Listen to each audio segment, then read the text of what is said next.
Cancer মরণ ব্যাধি হিসেবে পরিচিত হলেও প্রোস্টেট ক্যান্সারের গল্প একটু ভিন্ন বা তুলনামূলকভাবে একটি রোগীর বাঁচার আশা অনেক বেশি।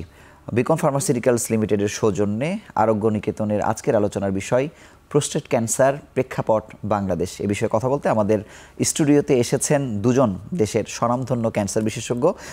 আমাদের সঙ্গে আছেন doctor Ferdous Shahriar Saeed, senior consultant ও কোঅর্ডিনেটর, মেডিকেল অনকোলজি বিভাগ, এভার কেয়ার হাসপাতাল। সঙ্গে আরও আছেন অধ্যাপক ডাক্তার রকিব উদ্দিন আহমেদ, অধ্যাপক ও বিভাগীয় প্রধান, রেডিয়েশন অনকোলজি বিভাগ, জাতীয় ক্যান্সার ইনস্টিটিউট ও হাসপাতাল। আপনাদের দুজনকে আমাদের সঙ্গে যুক্ত হওয়ার জন্য আন্তরিকভাবে অভিনন্দন জানাচ্ছি। আমি প্রথমেই প্রোস্টেট ক্যান্সারে যাবার আগেই ক্যান্সারের অনেক রকম ব্যাখ্যা অনেকের কাছে আমরা শুনতে চাই, আজকেও শুনতে চাইছি আপনার কাছে, যে ক্যান্সার আসলে কি, বা ক্যান্সারের একটু পরিস্থিতিও যদি আমরা বাংলাদেশের জানতে চাই আপনার কাছে। আচ্ছা, ক্যান্সার জিনিসটা কি? ক্যান্সার হলো একটা জিনিস যেটা আমরা খুব সহজভাবে বললে আমরা সবাই আজকাল জানি যে ডিএনএ বলে একটা জিনিস আছে, জি, সেল, যেটা আমরা বলি যে একদম ক্ষুদ্র, যেটা আমরা ডিফাইন করি একটা সেলকে। সেলের মধ্যে অনেক কিছু আছে এবং ওইখানের মধ্যে ক্রোমোজোম আছে এবং ওর মধ্যে ডিএনএ থাকে। তো ওই ডিএনএ আমাদেরকে কিন্তু ওই যে সব কিছু কীভাবে কী করছি, কী হবে, অনেক রোগগুলো কিভাবে হবে, সব কিছু ইনফরমেশন কিন্তু ডিএনএতে থাকে এবং অজস্র ইনফরমেশন, খবর আর কি, অনেকগুলো খবর থাকে। এইগুলো কিন্তু আমাদেরকে ডিকটেট করে আমাদের ভবিষ্যৎ, বর্তমান, অনেক কিছু। এই ডিএনএতে আপনার কিছু গণ্ডগোল দেখা দিতে পারে, তখন এই ডিএনএ কিছু ইনফরমেশন পাঠাচ্ছে, যেখানে এই সেলগুলো কিন্তু নির্দিষ্ট সময় পর্যন্ত বাঁচে, নির্দিষ্টভাবে এরা বংশবৃদ্ধি করে এবং এটা আমাদের সব কিছু একটা যোগ বিয়োগের মধ্যে চলে, যে হঠাৎ করে খালি একদিকে বেড়ে যাচ্ছে, কমছে না, আবার অথবা কমে যাচ্ছে, এরকম হয় না, ব্যালেন্স থাকে। তো এই ডিএনএর ইনফরমেশনগুলো কোনো না কোনোভাবে ম্যানিপুলেট হয়ে যায়, তখন করে কি এই সেলগুলোর গ্রোথগুলো, মানে যে বংশবৃদ্ধি, এটা আর থামছে না। এবং আরও বড় ব্যাপার যে এই বংশবৃদ্ধি থামছে না এবং রোগ সেলগুলো মারা যাচ্ছে না। নির্দিষ্ট সময়ের মধ্যে একটা মরে যাওয়ার কথা ছিল ব্যালেন্সটা ঠিক রাখার জন্য, তখন কিন্তু একটা টিউমার হচ্ছে, অনেকগুলো সেল যখন হয়ে যাচ্ছে, কন্ট্রোল হচ্ছে না, তখন বেড়ে যাচ্ছে। তো এটাকে আমরা সাধারণ ভাষায় বলি টিউমার। এই টিউমারের মধ্যে যেগুলো খারাপ সেগুলোকে আমরা ক্যান্সার বলি। খারাপ বলতে কি, যেগুলো প্রাণঘাতী, যদি ঠিকমতো চিকিৎসা না হয়, সেইগুলো হলো গিয়ে ক্যান্সার। আর বেশিরভাগ ক্ষেত্রে টিউমার হচ্ছে ঠিকই, প্রাণঘাতী না, সেগুলোকে আমরা নর্মাল টিউমার বলি। তো এই হলো ক্যান্সার। চিকিৎসা যদি, এক নম্বর হলো এটা কন্ট্রোল নাই, দুই নম্বর হলো এটা চিকিৎসা যদি ঠিকভাবে না হয়, যথাসময় না হয়, প্রাণঘাতী হয়ে যায়।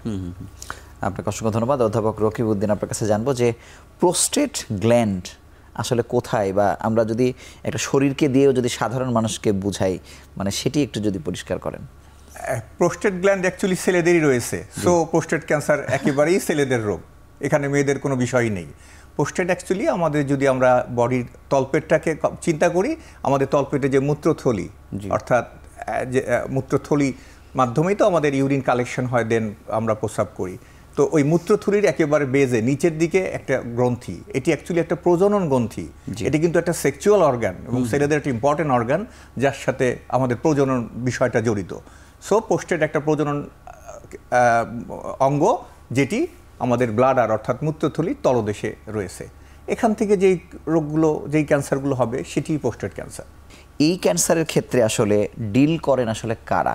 মানে আচ্ছা, প্রোস্টেট ক্যান্সার বেসিক্যালি প্রথমে কিন্তু যায় ইউরোলজিস্টের কাছে, এবং ইউরোলজিস্ট হলে যারা এই যে কিডনি, ব্লাডার, মূত্রথলি এবং আরও নিচের যে অর্গানগুলো, এগুলোকে যারা চিকিৎসা করে অপারেশনের মাধ্যমে, তারা হলো ইউরোলজিস্ট। তাদের কাছে ইউজুয়ালি যায় প্রথমে পেশাবের কিছু না কিছু সমস্যা নিয়ে। তখন এই পরীক্ষা নিরীক্ষা করে ওনারাই বের করে ফেলে যে এটা প্রোস্টেট ক্যান্সার। তো এটা নিয়ম, যেটা নিয়ম হলো, যখন আপনি যে কোনো ক্যান্সার হবে, প্রোস্টেট ক্যান্সার খালি না, যে কোনো ক্যান্সার, ইউরোলজিস্ট ধরে ফেললেন যে এটা ক্যান্সার, তারপরে কিন্তু এটাকে অনকোলজিস্টকে ইনভলভ করা উচিত। অনকোলজিস্ট ইনভলভ, প্রত্যেকটা ক্যান্সারের জন্যে অনকোলজিস্টকে ইনভলভ করা দরকার। যে কোনো সার্জেন উনি ধরে ফেললেন, কিন্তু উনি অপারেশনে যাওয়ার আগে উনি যাবেন কি না, কখন যাবেন, এই সব কিছু কিন্তু অনকোলজিস্টের সাথে আলোচনার মাধ্যমে, স্ট্যান্ডার্ড গাইডলাইন বলি আমরা, পৃথিবীব্যাপী গাইডলাইন আছে এগুলোর, সেই গাইডলাইন ফলো করতে হয়। এই গাইডলাইন কিন্তু পরিবর্তনশীল। জি, কয়েক ধরনের ডাক্তাররা ইনভলভ থাকে এখানে, তারা সবাই যুক্তি করে তখন এখনকার পরিস্থিতিতে এই রোগীর জন্য, এক এক রোগীর কিন্তু আরও এক এক রকমের সমস্যা থাকে, এই রোগীর জন্য কি চিকিৎসাটা হওয়া উচিত। প্রথমে দেখা যায় প্রোস্টেট ক্যান্সারে কয়েক ধরনের চিকিৎসা ইনভলভ, এখন কয়েক ধরনের ডাক্তার ইনভলভ হবে এখানে। সো আপনাকে কোন ডাক্তারের কাজটা আগে হবে, কোন ডাক্তারের কাজটা পরে হবে, কোন ডাক্তারের কাজ যদি 3 জন ডাক্তার থাকে মাঝখানে হবে, এই সবগুলো কিন্তু সার্জারি হবে বা কখন অপেক্ষা করতে হবে এই বোর্ডের মাধ্যমে ঠিক করা হয়। এবং সার্জারি হবে না রেডিওথেরাপি হবে। আমি আপনার কাছে আসবো, স্যারের কাছে একটু জানতে চাই যে এই চিকিৎসা শুরুর আগে আমরা আরও গভীরে আলোচনায় যাবার আগে জানতে চাই যে প্রোস্টেট ক্যান্সার যার হয়ে গেল, এটি যখন আমরা নিশ্চিত হয়ে যাই, তার মানে সেক্সুয়াল লাইফের ক্ষেত্রে বা সন্তান গ্রহণের ক্ষেত্রে এখানে কোনো বিধিনিষেধ বা কোনো মানে বাস্তব ঘটনাটা আসলে কি ঘটে? প্রোস্টেট ক্যান্সারের একটা সিমটম, একটা অসুবিধা কিন্তু সেক্সুয়াল পারফরমেন্সটাও কমে যাবে। এটিও একটি উপসর্গের মধ্যে অন্যতম। অনেকগুলি উপসর্গ রয়েছে, তার ভিতর এটিও একটি রয়েছে। আর পরবর্তীতে আমরা যে চিকিৎসা ব্যবস্থার কথা বলবো সেটি অ্যাকচুয়ালি তো ডিপেন্ড করবে আমরা কি জাতীয় চিকিৎসা করতেছি। আমরা কি প্রোস্টেটের মধ্যেই রোগটি সীমাবদ্ধ নাকি রোগটি বাইরে চলে গিয়েছে? যদি আমরা ছড়ানোর কিছু তো আসলে নাই, মানে না, রয়েছে প্রোস্টেট ক্যান্সার কিন্তু বলা যেতে পারে, এরকমও বলা হয় যে শুরুতে প্রায় 30% রোগী প্রোস্টেট থেকে অলরেডি বোনসে অর্থাৎ হাড্ডিতে চলে যায়। এটি শুরুর প্রেজেন্টেশন, অর্থাৎ উপসর্গ হিসাবে সে পিছনে ব্যাক পেইন নিয়ে আসলো, ওটাকে ইভ্যালুয়েশন করে দেখা গেল যে ওটা ওখানে তৈরি না, ওটার উৎপত্তিস্থল প্রোস্টেট। ধন্যবাদ স্যারের কাছে। আরও যে উপসর্গগুলো আছে একটা রোগী আসলে কিভাবে বুঝবেন বা ধারণা করবেন বা সন্দেহ করবেন? প্রোস্টেট ক্যান্সারে প্রাথমিকভাবে প্রোস্টেট ক্যান্সার হলে বেশিরভাগ ক্ষেত্রে কোনো উপসর্গ হয় না। এখন এই প্রাথমিকের পরে যখন একটু বড় হচ্ছে তখন উপসর্গগুলো আরম্ভ হচ্ছে। তার মধ্যে একটা উপসর্গ হলো গিয়ে আপনার প্রস্রাবে বেশিরভাগ ক্ষেত্রে একটু সমস্যা হয়। কারণ প্রস্রাবগুলো আপনি পেশাব করতে যাচ্ছেন, মনে হচ্ছে যে অল্প পেশাব হয়ে আর হলো না, কিছুক্ষণ পরে মনে হবে আবার পেশাব তো জমে আছে, আবার যেতে হচ্ছে। এটা একটা। দুইটা হলো গিয়ে আপনার পেশাব যে জোরে যেত, নর্মাল সারা জীবন ধরে যেরকম জোরে পেশাব হচ্ছে, দেখা যাচ্ছে যে না এরকম জোরে যাচ্ছে না, আস্তে আস্তে হচ্ছে।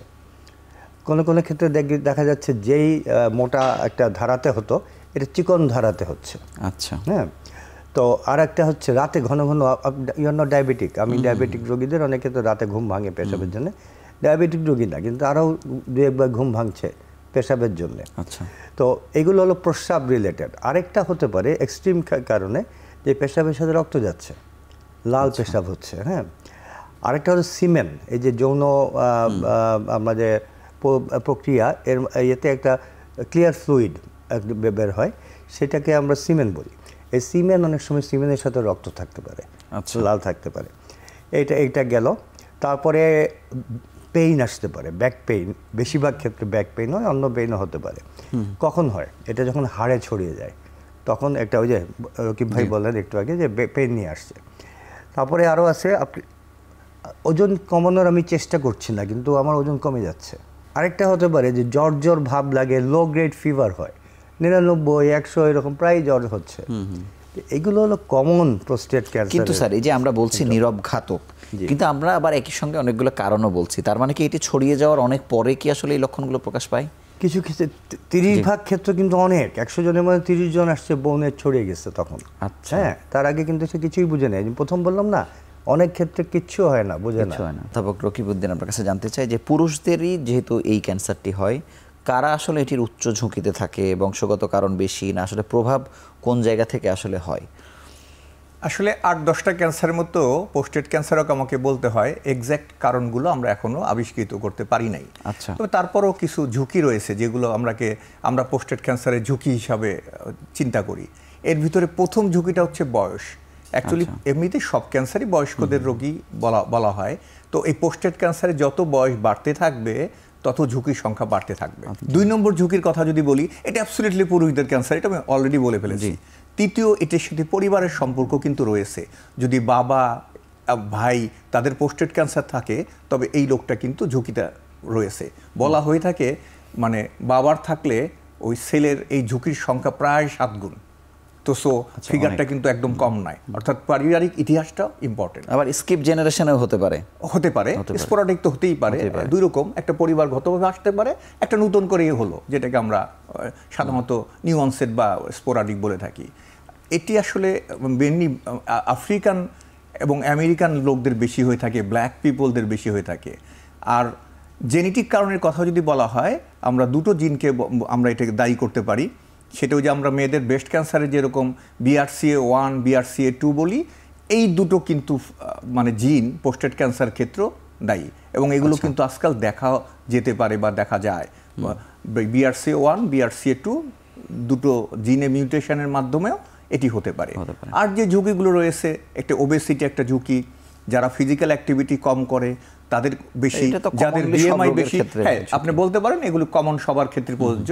আরও একটা কারণ কিন্তু বাদ পড়ে গেছে, স্মোকিং, অর্থাৎ এই ধূমপানও কিন্তু আরও একটা ঝুঁকি, যেটি প্রোস্টেট ক্যান্সারের সম্ভাবনা বাড়িয়ে তোলে। আপনাকে অসংখ্য ধন্যবাদ। আমরা ছোট্ট একটি বিরতি নিয়ে আবার আলোচনায় ফিরছি।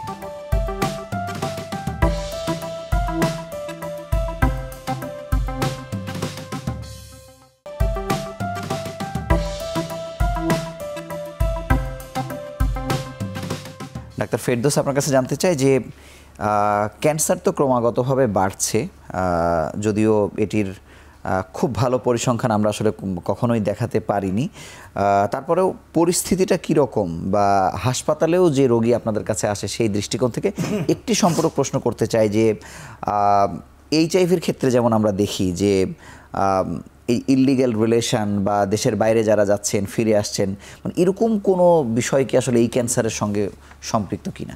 প্রোস্টেট ক্যান্সার বাড়ছে কিভাবে বুঝতে পারছি আমরা বুঝতে পারছি, আমি যে হাসপাতালে আছি, আমি একটা টার্সিয়ারি একটা কর্পোরেট হসপিটালে আছে, আমাদের প্রতিটা রোগীর ডাটা কালেকশন হয়, আমাদের রেজিস্ট্রি আছে। উনি ক্যান্সার ইনস্টিটিউট আছে, ওনাদের একটা রেজিস্ট্রি আছে। সো আমাদের দুই হাসপাতালেরই রেজিস্ট্রি যদি আমরা দেখি, আমরা কিন্তু দেখতে পাচ্ছি যে বিগত বৎসরের তুলনায় এবছর বেশি, এবং ওই বিগত বৎসরের আগের বিগত বৎসরে আরও কম ছিল। তো এটা একটা ধারাবাহিকভাবে বেড়ে যাচ্ছে। আরেকটা জিনিস যেটা বললেন ডক্টর রকিব, যে আমরা বাচ্ছি বেশি, আমাদের গড় আয়ু এখন 70-এর উপরে, 72-এর মতো পুরুষদের। তো এটা হলো 50-এর উপরে, যত বেশি বয়স হবে তত আপনার এটা রিস্ক বাড়বে। আরেকটা জিনিস হচ্ছে যেটা, যে আপনি বললেন যে বিদেশে যাচ্ছে কিংবা এটা যৌন বা ঘটিত কারণে এটা বাড়ছে কিনা, না, একেবারেই না, একেবারেই না। প্রোস্টেট ক্যান্সার সম্বন্ধে একটা খুব মজার একটা ঘটনা আছে। যারা যৌনতার দিক থেকে অ্যাক্টিভ, মানে রেগুলার যৌন জীবন যারা মানে পালিত করে, তাদের প্রোস্টেট ক্যান্সার কম হচ্ছে। আচ্ছা, এটার সাথে কোনো সায়েন্স আসলে আছে কিনা? হ্যাঁ, এটার সাথে সায়েন্স আছে। কেন প্রোস্টেট ক্যান্সার কি করে? প্রোস্টেট ক্যান্সার কিন্তু আপনার কিছু লিকুইড বের করে, হ্যাঁ, এটাকে সেমিনাল ফ্লুইড বলি আমরা। এইটা আবার ওই সেমিনাল ভেসিকেল, দুটো পোটলা আছে দুইদিকে, ওই প্রোস্টেটের ওই সাইডে, ওইখানে গিয়ে এটা জমা থাকে। আপনি যখন এগুলোর কাজটা কি, এটা কাজ হলো স্পার্ম, যে স্পার্মাটোজোয়া, এগুলো তো ভেসে থাকে একটা ফ্লুইডের মধ্যে। এই ফ্লুইডগুলো, এই ফ্লুইড যদি না থাকে স্পার্ম মরে যাবে, হ্যাঁ, বাচ্চা কাচ্চা হবে না। তো এটা ওই জন্য এটা যৌন অর্গান একটা। এইখান থেকে কিন্তু যখন আপনি সেক্সুয়ালি অ্যাক্টিভ থাকবেন, এই প্রোডাকশনগুলো খুব রেগুলার হবে, তার কাজটা সব ঠিকমতো হবে। তো একটা মেশিন ধরেন, মেশিন ফেলের একটা জং ধরে ব্যাটারি নষ্ট হয়ে যাবে, চালু থাকলে কিন্তু তা হচ্ছে না। অনেকটা এরকম prostate cancer is working properly, এবং সে যা বানাচ্ছে এটা ব্যবহার হয়ে যাচ্ছে, আবার বানাচ্ছে, সে অ্যাকশনের মধ্যে আছে। এদিক থেকে বলা যায় যে যারা ইনঅ্যাক্টিভ বিভিন্ন রোগের বা যে কোনো কারণে, তাদের উল্টো একটা ঝুঁকি। হ্যাঁ, বাট এটা কিন্তু যৌনতার কারণে ছড়াচ্ছে না, এটা এসটিডি না, সেক্সুয়ালি ট্রান্সমিটেড ডিজিজ না। ধন্যবাদ। আমি স্যারের কাছে জানতে চাইবো যে এই পরিস্থিতি, যেমন রেজিস্ট্রি অনেকদিন আগে থেকে নাই, কিন্তু বঙ্গবন্ধু শেখ মুজিব মেডিকেল বিশ্ববিদ্যালয় কিছুদিন আগে একটি রেজিস্ট্রি প্রকাশ করেছে আর কি, স্বল্প পরিসরে আর কি।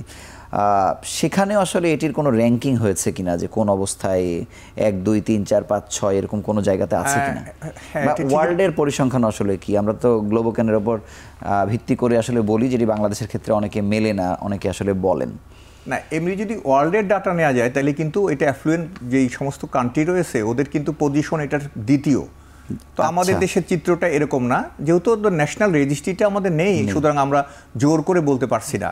আপনি যে বঙ্গবন্ধুর যে একটি ডাটার কথা বলেছেন, ওটা অ্যাকচুয়ালি দুটো ইউনিয়ন বেস করেছে, বাট এটা বেশ সুন্দর করেই মানে করা হয়েছে বলে আমি যতটুকু জানি। ওখানে কিন্তু প্রোস্টেট ক্যান্সারের, আমি যদি এই মুহূর্তে আমি ভুল না করে থাকি, এটা 5ম বা 6ঠতে দেখিয়েছে। আমি যদি আমার ক্যান্সার হসপিটালের কথা বলি, এখানে আমরা যে গত বছর যে রেজিস্ট্রেশনটা করেছি সেটিও কিন্তু আমাদের পজিশন 6 নম্বরে। তো এটা একটু পরিসংখ্যানগত একটু এলোমেলো হতে পারে, কারণ ক্রমাগত বাড়ছে, এটি সত্য আর কি, ক্রমাগত বাড়ছে, অ্যাকচুয়ালি ক্রমাগত বাড়ছে। ওই যে বয়স বাড়ছে, মানুষ সচেতন হয়েছে, এই যে প্রোগ্রামগুলো হচ্ছে, এই তো মানুষ তো এখন অনেক বেশি সচেতন, মানুষ ডক্টরের কাছে যায়, যেটি আমরা বুঝাতে পেরেছি, বা মানুষের আর্থিক অবস্থার একটু উন্নতি তো অবশ্যই হয়েছে। সবকিছু মিলিয়েই কিন্তু রোগটাকে এখন আমাদের কাছে সার্ভ হয়েছে। ধন্যবাদ। আমি একটু ডাক্তার ফেরদৌস আপনার কাছে জানবো যে এক একটি রোগের আসলে এক এক রকম আচরণ, সেদিক থেকে অনেকগুলো ক্যান্সার, যেমন কোনো ক্যান্সারের ক্ষেত্রে বলা হয়, একজন চিকিৎসক আমাকে জাতীয় ক্যান্সার ইনস্টিটিউটে বলছেন যে এখানে যত রোগী আসছে আপনি দেখবেন যে 1.5 বছর পরে একটি বড় অংশই নাই বা মারা যাবেন। এই ক্যান্সার, প্রোস্টেট ক্যান্সারের ক্ষেত্রে আসলে আশাটা কেমন? আচ্ছা দেখেন, ক্যান্সার ইনস্টিটিউটে কারা যাচ্ছে, এটা সরকারি প্রতিষ্ঠান, সরকার যথাসম্ভব চেষ্টা করছে বাজেটটা যে দিয়ে, আমরা গরিব দেশ তার মধ্যেও, যে এখানে মানে চিকিৎসা যেন হয়। এখানে অনেক কিছু বিনা পয়সায় হয়, অনেক কিছু খুব কম পয়সায় হয়। তো এখানে টার্গেট পপুলেশন কারা? দরিদ্র শ্রেণী বাংলাদেশের, গ্রাম থেকে আসছে, বিভিন্ন জায়গার থেকে আমাদের শহর অঞ্চলে নিম্নবিত্তরা যাচ্ছে, ইত্যাদি ইত্যাদি। এরা কিন্তু সচরাচর ডাক্তারের কাছে যায় না সাধারণ ঘটনাতে, যখন যাচ্ছে না পারতে, তখন দেখা যাচ্ছে রোগটা ছড়িয়ে গেছে, স্টেজ 4 একেবারে 4র্থ ধাপে চলে গেছে, যেটা কিওর হচ্ছে না। তো যে ডাক্তার সাহেব আপনাকে বলেছেন ইজ অ্যাবসোলুটলি কারেক্ট, যে 1.5 বছর পরে বেশিরভাগ রোগী পাবেন না, এখানে মারা যাবে এরা। So that's one scenario. আরেকটা সিনারিও হলো প্রোস্টেট ক্যান্সার। হ্যাঁ, প্রোস্টেট ক্যান্সার কিন্তু it's not a killer disease as such. যেমন কয়েকটা কিলার ডিজিজ বলি ক্যান্সারের মধ্যে, যেমন লিভার ক্যান্সার, যদি এটা অপারেশন করা যায় না, লিভার ট্রান্সপ্ল্যান্ট করা যাচ্ছে না, কেটে ফেলে দেওয়া যাচ্ছে না, তাহলে এটা একসময় মারা যাবে। চিকিৎসা আছে এখন, কিন্তু খুব দামি দামি চিকিৎসা করে কয়েক বছর বেঁচে যাচ্ছে, তারপরে মারা যাচ্ছে। প্যানক্রিয়াটিক ক্যান্সার, অপারেশন করা যাচ্ছে না, চিকিৎসা আছে নতুন নতুন কিছু, অনেক দামি চিকিৎসা, অল্প। লাং ক্যান্সার যেমন একটা বড়, লাং ক্যান্সার অপারেবল না হলে, লাং ক্যান্সারের মধ্যে কিন্তু ভ্যারাইটি আছে, স্মল সেল লাং ক্যান্সার, এটা কিলার ডিজিজ। তারপরে আমরা গলব্লাডার ক্যান্সার, একটু ছড়িয়ে গেছে, একটু মানে ওর ছোট না, ওটা কিলার ডিজিজ। আরেকটা বলি আমরা কোলাঞ্জিও কার্সিনোমা, ওই যে নালীগুলো ওই যে গলব্লাডারের আশেপাশে, এইগুলো হলো ক্যান্সারের মধ্যে খারাপ ক্যান্সার। প্রোস্টেট ক্যান্সার তা না, প্রোস্টেট ক্যান্সারটা হলো গিয়ে এটা স্লো গ্রোয়িং ইউজুয়ালি। হ্যাঁ, এটা কিন্তু আবার ইয়াং বয়সে যদি হয়, লেস দেন 50-তে, এই ক্ষেত্রে দেখি যে এইটার ক্যারেক্টারটা একটু অন্যরকম, এগুলো অ্যাগ্রেসিভ। এখানে মলিকুলার ভ্যারিয়েন্ট বলি আমরা, যে মলিকুলার লেভেলে একেবারে ক্ষুদ্র ক্ষুদ্র লেভেলে কিছু চেঞ্জ আছে, যেটা 50-এর উপরে যাই প্রোস্টেট ক্যান্সার ওইটার মধ্যে নাই। এই কারণে এটা খুব অ্যাগ্রেসিভ। এটা কিন্তু বলেছি প্রথমেই আমরা যে 50 ঊর্ধ্ব যত বেশি বয়স হবে তাদের হওয়ার কথা, হয়ে গেছে 30 বছরে, 40 বছরে, তো সামথিং ইজ রং, এবং এইগুলো খারাপ। এটা সব ক্যান্সারের ক্ষেত্রেই। আচ্ছা, আরেকটা জিনিস হলো এখানে স্টেজ 4 প্রোস্টেট ক্যান্সার, যেটা হাড়ে নিয়ে আসছে, যে হাড়ে ছড়িয়ে গেছে, এরকম প্রোস্টেট ক্যান্সারও 5-7 বছর বাঁচতে দেখি আমরা, প্রপার চিকিৎসা নিয়ে, প্রপার সব কিছু নিয়ে সে যদি মেনটেন করতে পারে, ভালোভাবে মেনটেন করে যাচ্ছে। So it's not a killer disease as such, but এটা কিন্তু জেনারেলাইজ করা যাচ্ছে না। কিছু কিছু ক্যান্সার আমরা মনে করছিলাম যে অনেকদিন বাঁচবে, 2 বছরের মধ্যে বেচারা মরে গেল। ধন্যবাদ। স্যারের কাছে জানবো যে আমরা চিকিৎসা প্রসঙ্গে আসলে ঢুকে পড়েছি অলরেডি, যে আমি আরেকটি সাপ্লিমেন্ট করতে চাই, ফেরদৌস শাহরিয়ার সাহেব যেটি বলেছে এর পাশাপাশি বলতে চাই, আসলে প্রোস্টেট ক্যান্সার তো আমাকে আগে ভাবতে হবে রোগটা কোথায় রয়েছে, এটি কি প্রোস্টেট কনফাইন নাকি অন্য জায়গায় চলে গিয়েছে। তারপরে যে মনে করেন যে এখন প্রোস্টেট কনফাইন, ওখানে কিন্তু আমরা চিন্তা করি যে যদিও রোগটা প্রোস্টেটে রয়েছে, ওর কিন্তু ঝুঁকি আছে। আমরা কিন্তু ঠিক একটা মানে অঙ্কের মতো ফর্মুলা রয়েছে, মানে বলা যেতে পারে মোটা দাগে আমরা 3টা ভাগ করি, low risk group, intermediate risk group, high risk group. তো লো রিস্ক গ্রুপগুলো কিন্তু খুব প্রবলেমেটিক না, ওরা দীর্ঘদিন বেঁচে থাকে।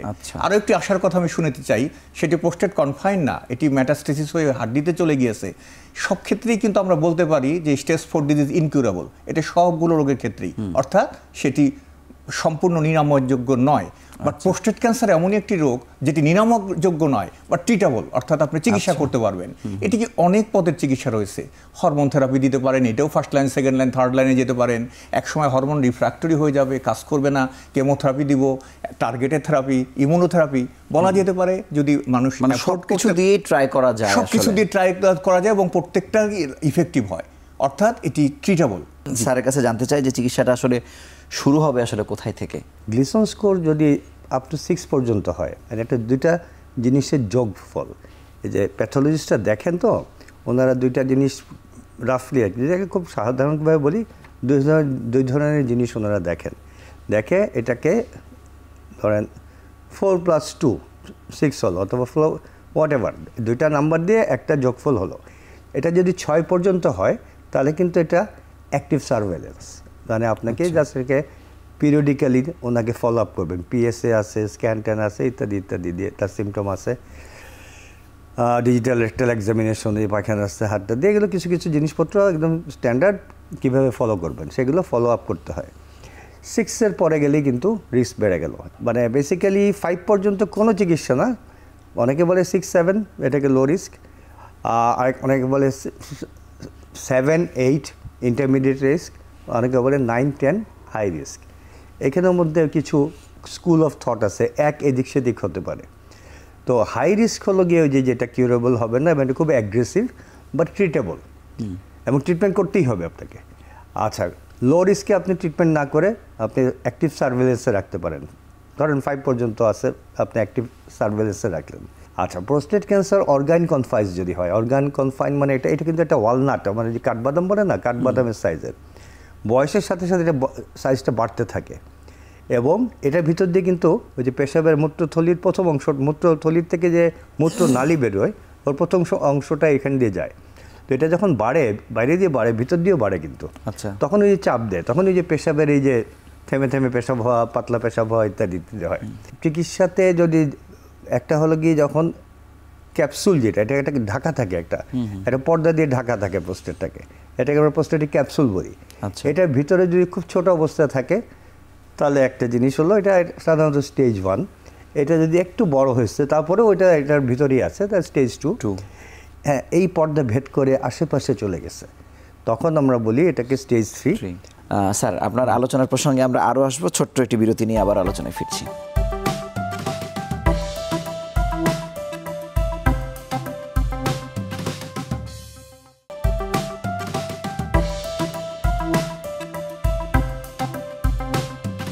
স্যার, স্টেজ নির্ধারণের পরে আসলে সেই অনুযায়ী চিকিৎসাটা কীরকম হয় 1, 2, 3, 4-এ? তো স্টেজ 1 আপ টু স্টেজ 2 অনেক ক্ষেত্রে আমরা একটা অ্যাক্টিভ সার্ভেলেন্সে রাখি, আবার অনেক ক্ষেত্রে আমরা স্টেজ 2 থেকেই চিকিৎসা শুরু করে দিই।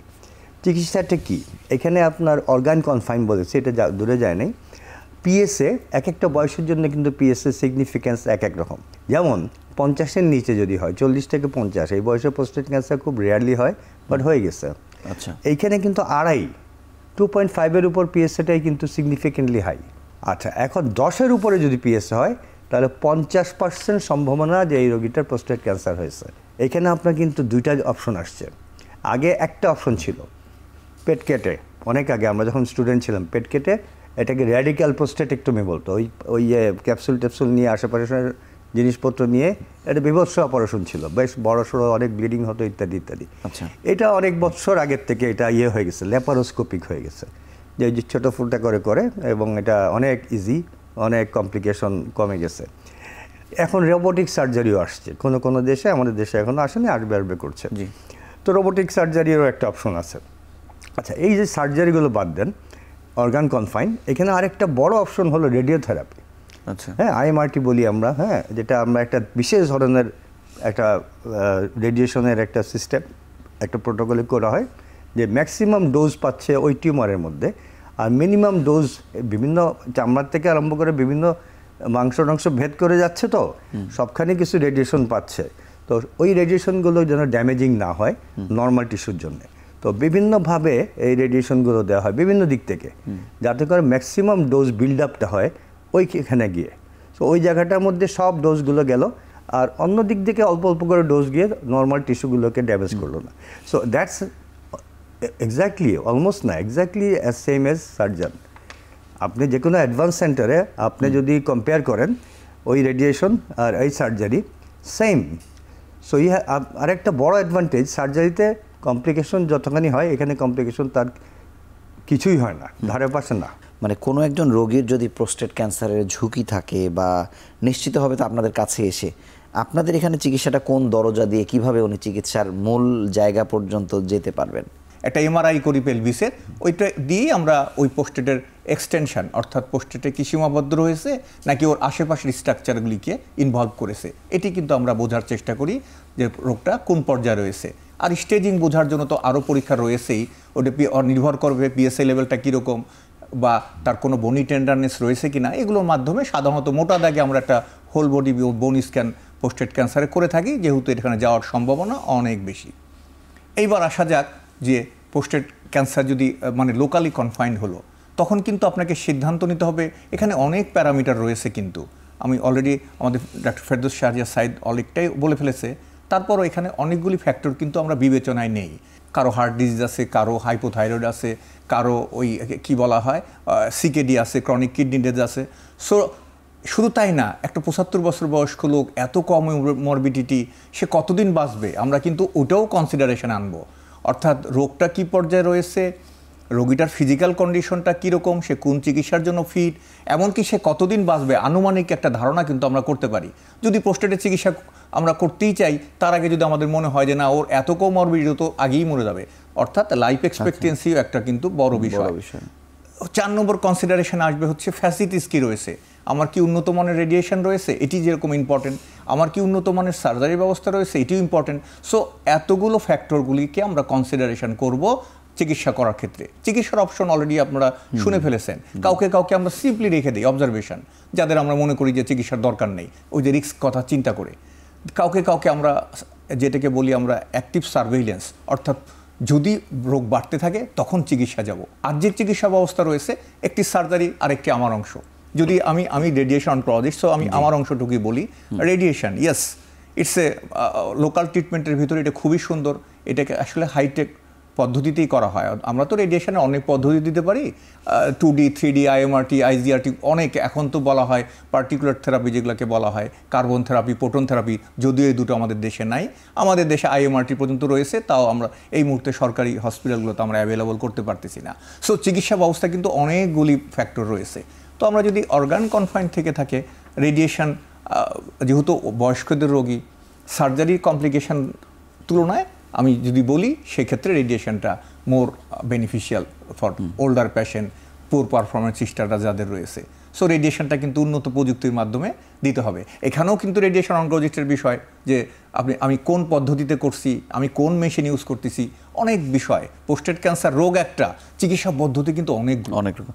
স্যার, আপনার কাছে জানতে চাই যে আসলে ক্যান্সারের ক্ষেত্রে বিশেষ করে পার্শ্ববর্তী দেশ বা উন্নত দেশে রোগীদের যাওয়ার যে প্রবণতা, এর 1-2 নম্বর কারণ হচ্ছে আসলে ক্যান্সার রোগে আসলে তারা যেয়ে থাকে। প্রোস্টেট ক্যান্সারের ক্ষেত্রে আসলে এই বাস্তবতা আমরা কোন জায়গায় আছি, আমাদেরকে যাওয়ার মানে প্রয়োজন আছে কিনা?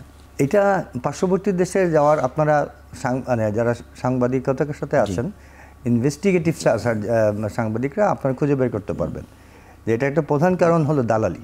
হ্যাঁ, 10% টাকা চলে আসে কোনো না কোনো দালালের অ্যাকাউন্টে অথবা তার হাতে। ইভেন এই অফার আমাদের কাছেও আসে, আমার কাছেও আসছে, ওনার কাছেও আসছে, being a doctor, being N oncologist. হ্যাঁ, তো আপনি পাঠাবেন, রোগীর কাছেও আসে। হ্যাঁ, রোগীর কাছে আসে, এবং যা রোগীর অ্যাটেন্ডেন্টরাও দালাল হয়ে যায় এক সময় গিয়ে। হ্যাঁ, তারা যাচ্ছে ওইখান থেকে, তাদের কাছে অফার দিচ্ছে, তারা দেশে এসে বলে এই বাংলাদেশের চিকিৎসা অনেক ইসলাম, ওইখানে চলে যাও। So that's a big thing. আপনার 10% টাকার লোক সামলাতে পারছে না। আচ্ছা, কারণটা কি বলি আমি, যে এরা কিন্তু বাংলাদেশে যে ভালো হাসপাতাল আছে, ঢাকা শহরে যে এভারকেয়ার হাসপাতাল, আমি একটা জাস্ট বললাম, একটা নাম বলছি, এইখানে তো আসেন নাই আপনি। ঠিকই ইন্ডিয়াতে একটা জায়গায় গিয়েছেন, তারা একটা কিছু বলে একটা কিছু করে পাঠিয়ে দিচ্ছে এভারকেয়ার হাসপাতালে। আপনি আগে খোঁজ পেলেন না, আপনি ইন্ডিয়ানদেরকে বলতে হলো আমাদের এখানে আসার কথা, তো আপনার তো এখানে গেলে আসলে তো ওইখানে যাওয়া লাগতো না আপনার। হ্যাঁ, তো এটা আপনাদেরকে একটা খুঁজে বের করতে হবে, এটা বন্ধ করতে হবে অবশ্যই। আচ্ছা, একটু আগে বলেছি কিন্তু রেডিয়েশন অ্যান্ড সার্জারি কম্পারেবল। হ্যাঁ, অর্গান কনফাইন্ড যদি হয় তাহলে কিন্তু কম্পারেবল, এবং যেখানে অপারেশনটা দরকার আছে। এখন আপনি যাচ্ছেন প্রোটন সেন্টারে, প্রোটন বিমের দিয়ে প্রোস্টেট ক্যান্সার ট্রিটমেন্ট করতে। পৃথিবীর কোথাও বলে নেই। প্রোটন বিম হলো ইন্ডিয়ার মতো দেশে, এত বিরাট একটা দেশ, একটা প্রোটন বিম থাকলেই ঠিক আছে। আচ্ছা, এইটা বেসিক্যালি পেডিয়াট্রিক কিছু বাচ্চাদের কিছু ব্রেন টাইপের টিউমারের জন্য ইন্ডিকেটেড। হ্যাঁ, এখন নিয়ে আসছেন কোটি কোটি কোটি কোটি টাকা খরচ করে। হ্যাঁ, এবং এটা বসাইছেন কোটি কোটি টাকা মেনটেনেন্স করতে কোটি কোটি টাকা। পারলে হাড়ের মধ্যে ছড়িয়ে গেছে সেখানেও প্রোটন বিম দিয়ে দিবেন। হ্যাঁ, that is they are doing.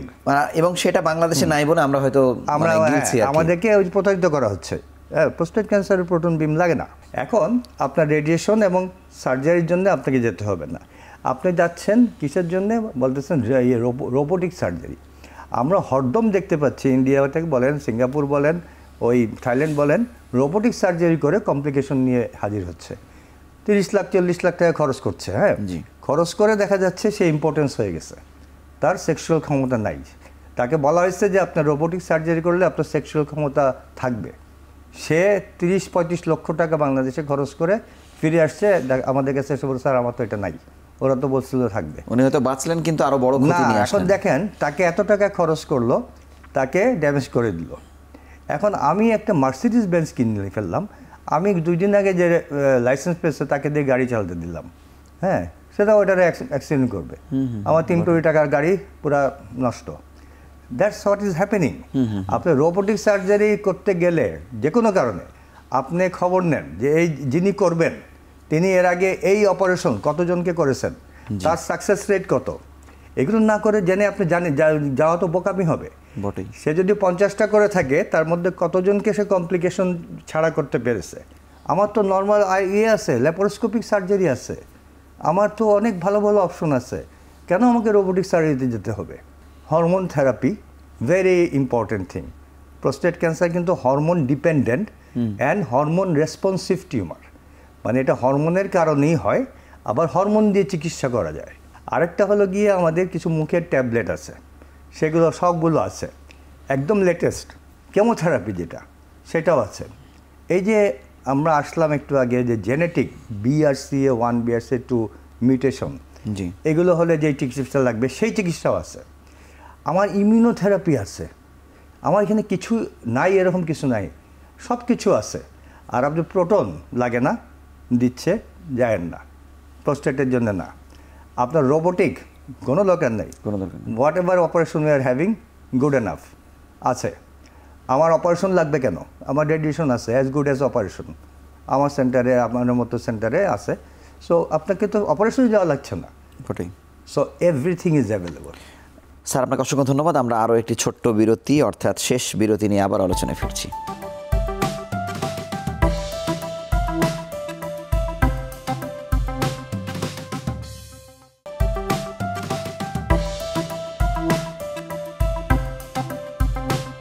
মানুষের একটি প্রত্যাশার জায়গা ক্যান্সার ট্রিটমেন্ট, যেহেতু একটু ব্যয় সাপেক্ষ, সেক্ষেত্রে জাতীয় ক্যান্সার ইনস্টিটিউটে যাওয়ার একটা প্রবণতা থাকে। অনেক কিছুই যেটি বেসরকারিতে আছে সেটির অনেক কিছু হয়তো বা নাই, কিন্তু প্রোস্টেট ক্যান্সারের ক্ষেত্রে আপনার ইনস্টিটিউট কতটা সক্ষম? জাতীয় ক্যান্সার ইনস্টিটিউট যেহেতু রয়েছি, এটির সিনারিওটা আমি বলি। এখানে তো বলা যেতে পারে, আমি যদি শুরু থেকে টোটাল ম্যানেজমেন্টের কথা বলি, আমাদের ওখানে শুরুতে যেগুলি করতে হয় সেগুলো তো রয়েছেই। এমনকি আমাদের ওখানে ডায়াগনোসিস করতে গেলে তো একটা বায়োপসি লাগবে, যেটাকে আমরা ট্রান্সরেক্টাল পায়খানার রাস্তা দিয়ে কিন্তু বায়োপসি করে কিন্তু আমরা রোগটাকে কনফার্ম করি। তো এই অবস্থা রয়েছে। অর্থাৎ আমি যদি বলি ইনভেস্টিগেশন পর্যায়ে আমাদের ফ্যাসিলিটিস রয়েছে, ডায়াগনোসিস করতে যে হিস্টোপ্যাথোলজি রয়েছে, এটিও ক্যান্সার হসপিটাল রয়েছে। রোগ যদি অর্গান কনফাইন থাকে, আমাদের ওখানে ইউরোলজি বিভাগ রয়েছে, ওরা আছে। আমরা রেডিয়েশনের লোক রয়েছি, এটা লোকালি। আর যদি সিস্টেমিক ট্রিটমেন্ট, যেটা অলরেডি আমাদের ফেরদৌস সাহেব বলেছেন, সিস্টেমিক ট্রিটমেন্ট তো আমার ওখানে অ্যাভেলেবল। হরমোনগুলো আমরা ওখানে, আমাদের সব ধরনের হরমোন সাপ্লাই রয়েছে। আমাদের যদি এক পর্যায়ে হরমোন যখন কাজ করে না, আমরা কেমোথেরাপি দিই, আমাদের ওখানে অ্যাভেলেবল কেমোথেরাপি সাপ্লাই রয়েছে। যদি আপনি আমাদের ইনস্টিটিউটের কথা বলেন, এতগুলো সুযোগ কিন্তু আমরা প্রোস্টেট ক্যান্সারের রোগীগুলো ওখানে পেয়ে থাকি। সেক্ষেত্রে যদি মেশিনের কথা আপনি বলেন, মানে আধুনিকতার জায়গা থেকে, এই একটি জায়গায় আমরা একটু পিছিয়ে রয়েছি, মানে আমাদের খুব আধুনিক মেশিনটা নেই। সুখের খবর হচ্ছে এরকম যে আমাদের ক্যান্সার ইনস্টিটিউটে ইতিমধ্যেই 2টো রেডিয়েশনের মেশিন চলে রয়েছে, এবং এই দুটোই বেশ অত্যাধুনিক চিকিৎসা ব্যবস্থা। এবং আমি আশা করছি আমরা এর মাধ্যমে রেডিয়েশনটা অনেক সুন্দরভাবে দিতে পারবো বলে আমরা মনে করি, এবং এটি আমাদের ক্যান্সার হসপিটাল এটিতে সক্ষম হবে। স্যার, রোগীর ওভারলোড আসলে এক্ষেত্রে আসলে কোনো বিড়ম্বনার সৃষ্টি করে কিনা? আমাদের টারশিয়ারি লেভেলের হসপিটাল যেহেতু, এবং বাংলাদেশের সব জায়গায় আমরা ক্যান্সার সেন্টার ওইভাবে তৈরি করতে পারি নাই, যদিও সরকারের একটি প্রজেক্ট রয়েছে 8টি বিভাগীয় শহরে আমাদের ক্যান্সার হসপিটাল তৈরি করা, এটা অনেক দিন যাবতই চলছে। এই মুহূর্তের অবস্থা যদি বলতে হয়, প্রায় সব জায়গা থেকেই আমাদের ক্যান্সার হসপিটাল রোগী আছে। ন্যাচারালি ওখানে প্যাশেন্ট লোড বেশি, একটু তো আমাদেরকে ধকল নিতেই হয়। তো আমি মনে করি আমরা তারপরও যথেষ্ট পরিমাণ সার্ভিস দিয়ে চলছি। ধন্যবাদ। আমি স্যারের কাছে খুব সংক্ষেপে, আপনি মানে ডিল করছেন প্রোস্টেট ক্যান্সার এমন একটি রোগীর আউটকাম সম্পর্কে জানতে চাই, যে খুব খারাপ পরিস্থিতিতে ছিল, বাংলাদেশে ট্রিটমেন্ট নিয়েছে আপনার কাছে এবং সুস্থ জীবনে আসলে চলে আসছে বাসার পথে, যদি খুব সংক্ষেপে আমাদের বলেন। 72-73 বছর বয়সের রোগী হঠাৎ করে back pain, severe back pain নিয়ে আসছে এমার্জেন্সিতে। আমরা পরীক্ষা করে আমরা প্রথমে পেইন কমালাম, ব্লাড টেস্ট করে দেখলাম যে কিডনি, লিভার এগুলো ভালো আছে। তারপর অ্যাপ্রোপ্রিয়েট পেইন রিলিভার দিয়ে পেইন কমিয়ে তাকে অ্যাডমিশন দিয়ে দিলাম, দিয়ে তারপর রান করলাম টেস্ট করে। আমরা 2-3 দিনের মধ্যে ধরে ফেললাম যে সে প্রোস্টেট ক্যান্সার হাড়ে চলে গেছে, ও সারা শরীরের, মানে এমন হাড় নাই যে এখানে আমরা কালো কালো পাচ্ছি না বোন স্ক্যানে। তো এটা হলো প্রেজেন্টেশন। তো এই রোগীকে তখন আমরা করলাম স্টেজ 4 ডিজিজ। তারপরে আমরা বায়োপসি করলাম, গ্লিসন দেখা গেল 9, মানে 9-10 হলো হাই রিস্ক, যেটা একদম খুব বেশি অ্যাগ্রেসিভ, এর 9 হয়ে গেছে। তো ওনার আবার ডায়াবেটিস আছে, হ্যাঁ, এমনি প্রেশারের ওষুধ খায়, বাট কন্ট্রোল, দুইটাই কন্ট্রোল। ওই সব ডাক্তারও দেখালাম, আমরা কার্ডিয়াক ইভ্যালুয়েশন করলাম করে তারপরে আমরা তাকে বোন রিলেটেড, বোনকে শক্ত করার জন্য কিছু ওষুধ আছে সেগুলো শুরু করলাম, এবং তার যে সিভিয়ার পেইন ছিল যেখানে, সেখানে আমরা রেডিয়েশন দিয়ে দিলাম। রেডিয়েশনে কিন্তু একটা রোল আছে, ওই অ্যানালজেসিক রেডিয়েশন বলে, পেইন কমানো, অল্প কটা, অনেক সময় একটা ডোজ দিলেও হয়ে যায়, একটু হাই ডোজ, বাট একটাতে হয়। এটা কেস টু কেস হয়, সবসময় তা করা হয় না। বেশিরভাগ ক্ষেত্রে ওই যে ফ্র্যাকশন করে 10 দিনের 10টা দেওয়া হয়। তো এনাকে আমরা পেইন কমিয়ে দিলাম, পেইন মেডিসিন কিছু দিলাম, ওনাকে মরফিন দিয়ে শুরু করতে হয়েছিল। মরফিন ট্রায়াল বলি আমরা, ট্রায়াল করে ওনার ডোজ ঠিক করলাম, করে ওনাকে আমরা ডোজ ঠিক আইভি দিলাম, পরে এটা ওরাল আমরা করলাম, মানে মুখে এটাকে আমরা ডোজটা ঠিক করে ওভাবে দিলাম। এরপরে আমরা প্রোস্টেট ক্যান্সারের চিকিৎসা কী করব, দেখলাম যে এমআরআই করে নিচের দিকে যে এটা আশেপাশেও ইনভলভ হয়ে গেছে, গ্ল্যান্ড, সেমিনাল ভেসিকেল, যেখানে ওই যে বললাম না প্রোস্টেট থেকে যে রডগুলো বেরোয়। তখন আমরা এখানে ওনাকে যেটা করলাম যে এখানে আমরা রেডিয়েশনও দিব না, আমরা এখানে সিস্টেমিক থেরাপিতে চলে যাব। তো হার্ট যেহেতু ভালো আছে, তো আমরা ওনাকে ওই হরমোন দিয়ে, ওনার পিএসএ দেখলাম ভেরি হাই, আমার সংখ্যাটা এখন মনে নেই, বাট ভেরি হাই। আর ওনার ওই টেস্টোস্টেরন লেভেলটা ওনার বয়সের 72 বয়সে যেটুকু থাকে ওই রকমই, কমের দিকে, বাট ওনার রেঞ্জে আছে। তো আমাদের উদ্দেশ্য ছিল যে ওই টেস্টোস্টেরনটাকে নামাতে হবে, একটা নির্দিষ্ট সীমা আছে 0.5 ন্যানোগ্রাম বলি, ওর নিচে নামাতে হবে। তো ওটার জন্য আমরা যে হরমোন থেরাপি শুরু করলাম। তার আগে হার্ট দেখেছি, কিন্তু হার্ট ঠিক আছে, এবং যেই হরমোন থেরাপিটা কার্ডিয়াক ফ্রেন্ডলি সেটা দিয়ে শুরু করলাম। আচ্ছা, এর মধ্যে একটু কার্ডিয়াক ফ্রেন্ডলি আর আনফ্রেন্ডলি আছে। তারপরে আমরা ওনাকে মুখের ওষুধ দিলাম। আমরা কেমোথেরাপির কিছু সাইড এফেক্ট আছে, মুখের ওষুধগুলো আছে কম, হ্যাঁ, কম্পেয়ার টু কেমোথেরাপি। এইভাবে শুরু করলাম, ওনাকে কয়েকদিন আমরা হসপিটালে রাখলাম। এভরিডে আমরা দেখছি উনি উন্নত হচ্ছে, উনি হাঁটা চলা আরম্ভ করলো, খাওয়া দাওয়া আরম্ভ করলো, সব কিছু, পায়খানা ঠিক হচ্ছে। আলটিমেটলি ওনাকে 4-5 দিন পরে বাসায় পাঠিয়ে দিলাম। দেন ওনাকে আমি প্রথমে মাসে মাসে ফলো আপ করা আরম্ভ করলাম। 3 মাস পরে দেখি আমরা প্রোস্টেট পিএসএ ড্রাস্টিক্যালি কমে গেছে, টেস্টোস্টেরন লেভেল ওই লেভেলে নেমে আসছে যে লেভেল চাচ্ছি আমরা, এবং সে ট্রিটমেন্ট পেয়ে যাচ্ছে। আমরা ফলো আপ করছি যে এক সময় কিন্তু এই ট্রিটমেন্টগুলো ফেল হয়, ফেল হলে পরের চিকিৎসা যাব। দেখেন খুব মজার ব্যাপার, আমাদের 2 মিনিট আছে।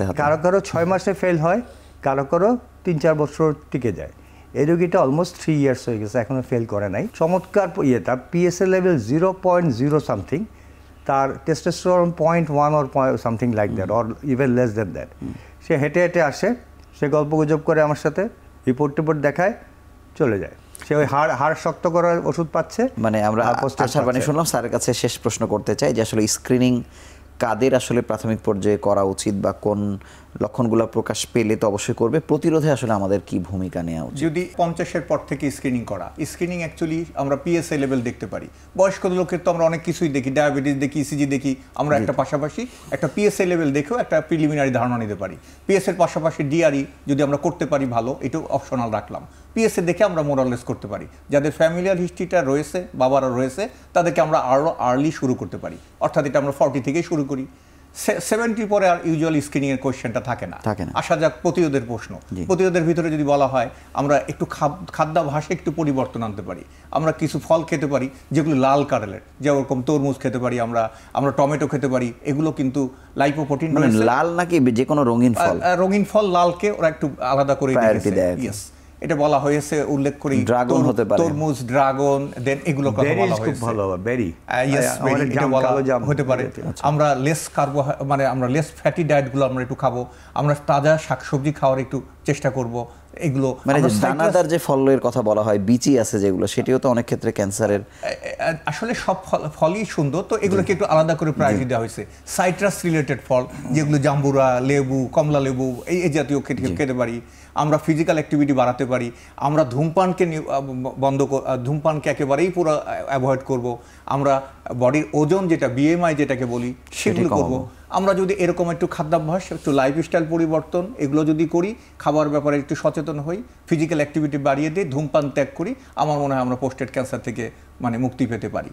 আর স্ক্রিনিং তো রয়েছেই, সেটা আমরা 50 ঊর্ধ্ব হলে আমরা করব ইনশাআল্লাহ। একটা জিনিস বলে শেষ করি, 30 সেকেন্ডে। আপনি স্ক্রিনিং বলছেন কোন সিমটম হলে? সিমটম ছাড়া স্ক্রিনিং হয়। স্ক্রিনিং হয় একটা বয়সে, যখন আপনার কোনো সিমটম নাই। এটা কিন্তু সিমটমের সাথে রিলেশন না, সিমটম হলে কিন্তু স্ক্রিনিং না। জি জি। সো স্ক্রিনিং হয় বয়স, এই বয়সে হবে। আপনার কোনো সিমটম নাই, তখন যে পরীক্ষাটা হয় সেটা হলো স্ক্রিনিং। আচ্ছা, আপনাকে ধন্যবাদ। আপনাদের দুজনকে আমাদের সঙ্গে যুক্ত হওয়ার জন্য আন্তরিকভাবে অভিনন্দন জানাচ্ছি। ধন্যবাদ। বাংলাদেশ নানা দিক থেকে উন্নতি করছে, বা আমাদের গড় আয়ুষ্কাল আসলে বেড়ে গেছে। এই কারণে কিন্তু উল্টো আমাদের একদিক থেকে আসলে ঝুঁকিও বেড়েছে। যারা আসলে আমরা 50-এর কথা বলছি যদিও প্রোস্টেট ক্যান্সারের ক্ষেত্রে, কিন্তু 30 বছর বা 40 বছর পর থেকেই মানুষের রুটিন চেক আপের মধ্যে আসলে আসা উচিত। তিনি যেন জানতে পারেন তার কোনো না কোনো সমস্যা আছে কিনা। আর যদি তিনি জানতে পারেন যে ক্যান্সার রিলেটেড কোনো সমস্যা বা প্রোস্টেট ক্যান্সারের ঝুঁকি বা লক্ষণ প্রকাশ পাচ্ছে, অবশ্যই তিনি প্রথমে একজন বিশেষজ্ঞ চিকিৎসকের শরণাপন্ন হবেন। তো এই ছিল আজকের পর্বে। আগামী পর্বে আবারও নতুন কোনো বিষয় নিয়ে হাজির হব। সেই সময় পর্যন্ত ভালো থাকুন, সুস্থ থাকুন।